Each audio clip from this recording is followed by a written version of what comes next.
नमस्कार। आज की हमारी कहानी है बचपन की चाहत। सुलेखा जब से मायके से लौटी थी कुछ उदासी थी, खोई खोई कुछ सोचती रहती। उसके पति सुरेश हंस ने उसे छेड़ते हुए कहा, क्या हुआ इस बार?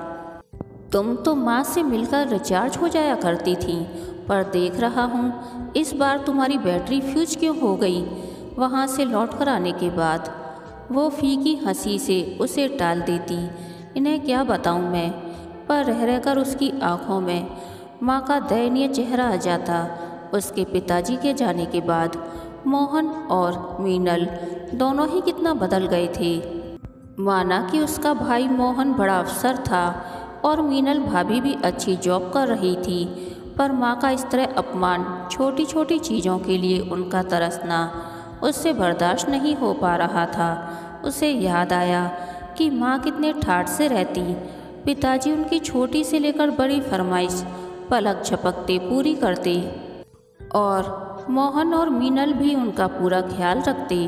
पर अब ये क्या हो गया था? उस दिन माँ ने खाने में अपनी पसंद की जरा चटपटी पिट्ठी वाली उड़द दाल की कचौड़ी और कद्दू की सब्जी ही तो बनवानी चाहिए थी कि भाभी ने बेदर्दी से अपने कुक को डांटा था कि घर में ये ऑयली और स्पाइसी खाना नहीं बनेगा अब। अरे बूढ़ी आत्मा के लिए कुछ बन ही जाता तो उनका मन और उनकी इज्जत रह जाती, पर नहीं। कैसे माँ बेचारी आंखों में आंसू भर खिसियाई हुई सुलेखा से कह रही थी, अरे मुझे डॉक्टर ने मना किया है ना, इसीलिए बहू मना कर रही है, बाकी तो मेरा ये दोनों बहुत ख्याल रखते हैं। सुलेखा जानती थी कि माँ को कोई बीमारी नहीं है और कभी कभी वो ये बहुत स्वादिष्ट चीज़ें उनके लिए बनाया करती थी। जब सुलेखा को ज़्यादा परेशान देखा तो उसके पति सुरेश ने बड़े प्यार से उससे पूछा, बताओ तुम क्या चाहती हो? सुलेखा ने उसे टालना चाहा, पर उसकी जिद करने पर सुलेखा को अपना दिल खोलना ही पड़ा। मैं माँ की दुर्दशा से दुखी हूँ और चाहती हूँ कि वो हमारे संग ही रहें। अब जब मेरी शादी नहीं हुई थी तब भी मैं यही सोचती थी कि माँ को उनके बुढ़ापे में अपने संग रखूँगी। उन्होंने बहुत दुख देखे हैं दादा दादी जी के स्ट्रिक्ट और तानाशाही रवैये की वजह से, और अब भैया भी भाभी के साथ मिलकर उन्हें दुखी करने लगे। सुरेश ने कहा, देखो मुझे कोई समस्या नहीं, लेकिन अपने व्यवहारिक ज्ञान से कहता हूँ कि वो हमारे संग कुछ दिन खुश रह सकती हैं, पर हमेशा नहीं। क्यों, आप ऐसा कैसे कह सकते हैं? सुलेखा ने प्रश्नवाचक निगाहों से उसे देखा। एक तो लड़कियों के घर आज भी पेरेंट्स रहने में कंफर्टेबल नहीं महसूस करते अपने पुराने संस्कारों के कारण।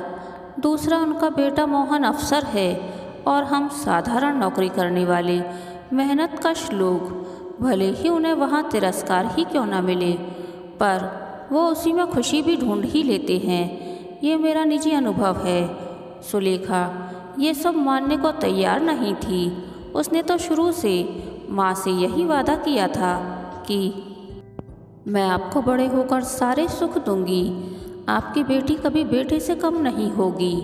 आज वो वादा पूरा करने का असली टाइम आया है, इसीलिए उसकी खुशी के लिए अगले ही हफ्ते वो दोनों जाकर उसकी माँ को अपने साथ ले आए। सुलेखा को लगा था कि भाई कहीं नाराज ना हो, पर उल्टे वो तो खुश हुआ। चलो अच्छा है, यहाँ माँ अकेली पड़ जाती थी, तुम लोगों के साथ बच्चों के बीच उनका मन लगा रहेगा। शुरू शुरू में माँ बहुत खुश रही, कुछ दिन बहू के खिलाफ भरा गुस्सा निकालती रही। यहाँ आकर जैसे उनके पुराने दिन लौट आए थे। सुबह शाम सुलेखा उनसे पूछती, माँ आज क्या बनाऊँ? इस पूजा में क्या सामान मंगाना है? ये काम कैसे करना है? आदि आदि।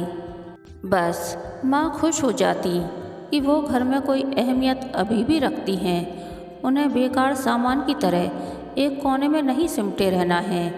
बुढ़ापे में कोई जरा सा पूछ ले, जरा इज्जत दे दे, बूढ़े तृप्त हो जाते हैं। लेकिन ये ज़्यादा दिनों तक नहीं चल पाया। अब माँ को अपने बहू बेटे की याद आने लगी थी। बात बात में उन्हें वहाँ के ऐशो आराम याद आते। यहाँ सारे दिन सुलेखा और सुरेश खटते रहते, थोड़ा खाने पीने में भी देखकर ही सामान ला पाते। कितनी ही कोशिश करते कि माँ को उनकी तंगी के बारे में ना पता चले, पर गरीबी कहीं ना कहीं दिख ही जाती है। गरीब बेचारा क्या ओढ़ ले और क्या बिछा ले और कितना फटा छिपाए, कहीं ना कहीं छेद दिख ही जाता है। कभी कभी सुलेखा झुंझलाने लगी थी। अब जब माँ उसकी तुलना भाई भाभी से करती, वो अपने आंसू चुपचाप पी जाती, ये सोचकर कि माँ बुढ़ापे में थोड़ा सठिया गई है। उस दिन मोहन का फ़ोन आया कि वो और मीनल ऑफिस के काम से उनके शहर आ रहे हैं, इसीलिए उनके पास भी आएंगे। माँ तो छोटे बच्चों की तरह खुश थी और बेचैनी से उनका इंतज़ार करने लगी।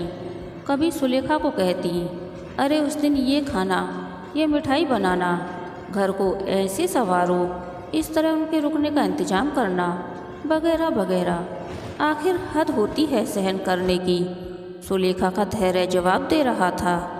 एक तो पैसों की तंगी, दूसरे माँ का लगातार उसे ये एहसास दिलाने पर आमादा थी कि जैसे वो भाई भाभी को एक दिन रखने के भी काबिल नहीं, बहुत कमज़ोर हो। वो सुरेश के कंधे पर सर रखकर फूट फूट के रो पड़ी। आप सही कह रहे थे कि माएँ अपने बेटों के पास ही खुश रहती हैं। बेटी चाहे कितना भी करे, पर शादी के बाद वो पराई ही हो जाती है। मैं भी ये समझ चुकी हूँ। इस बार मोहन आएगा तो माँ को पक्का उन लोगों के साथ विदा कर ही दूंगी। शायद वो वहीं ज़्यादा खुश रहेंगी।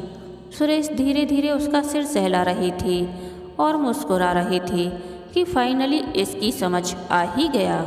मैं उन्हें लाकर ना रखता तो ये यही समझती रहती कि मैं उन्हें यहाँ रखने में आनाकानी कर रहा हूँ। सुलेखा की बचपन की चाहत कि वो अपनी माँ को बड़े होकर सब खुशियाँ देगी, आज अधूरी रह रही थी। पर वो इस वास्तविकता से भी परिचित हो रही थी कि माएँ अपने बेटे बहू के साथ होकर खुश रह पाती हैं, और अगर वो समृद्ध हों, ऐशो आराम से युक्त हों, तो सोने पर सुहागा है। भले ही समय बदल रहा हो, बेटी बेटे में फ़र्क नहीं रहा अब, लेकिन कुछ संस्कार और मानसिकता हम जन्म से पहले से ही लेकर पैदा होते हैं, जिनसे बचना नामुमकिन होता है। जैसे सुलेखा की माँ का सोचना था, अफसर बेटे बहू की फटकार भी उन्हें गरीब बेटी दामाद के प्यार सम्मान के सामने मीठी लगती थी, और इसी वजह से बेचारी सुलेखा की बचपन की चाहत आज अधूरी रह गई थी। कहानी के अंत तक बने रहने के लिए धन्यवाद। यह कहानी आपको कैसी लगी, प्लीज़ कमेंट करके बताइए।